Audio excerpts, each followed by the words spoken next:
सांगली शहरातील भावई उत्सवास तडकडताई आणि जोगण्याच्या मिरवणुकीने प्रारंभ.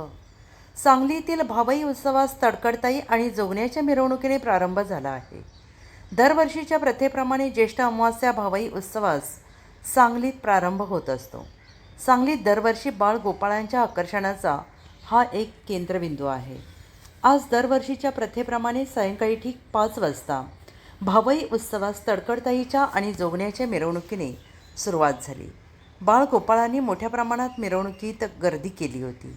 नेहमीप्रमाणे तडकडताईच्या हातात सूप असते. त्या सुपाने बाळगोपाळ यांना सूप मारले जाते.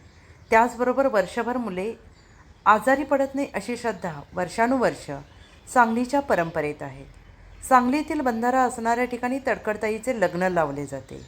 तेथून पुढे सांगलीतील प्रमुख रस्त्यावरून मिरवणुकीने फिरून गावभागातील प्रसिद्ध असलेल्या कुंभारखिंडीत ती संपते. गेली कित्येक वर्ष हा मान कुंभार समाजाच्या घरात आहे. याची आख्यायिका अशी आहे. 300 वर्षापूर्वी बदामी येथून चांदीची वाटी पळवून आणून ही परंपरा सांगलीत चालू झाली आहे अशी माहिती आहे.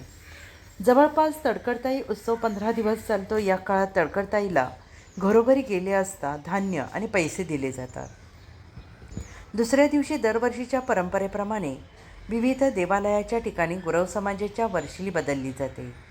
आज तडकडताईच्या मिरवणुकीस फार मोठ्या प्रमाणात बाळगोपाळ यांनी गर्दी केली होती. सांगली शहरातील प्रमुख मार्गावरून ही मिरवणूक जात असताना तडकडताईस हार घालून सर्वत्र स्वागत केले जाते. घरप्रमुख न्यूजकरिता सांगली प्रतिनिधी अनिल जोशी.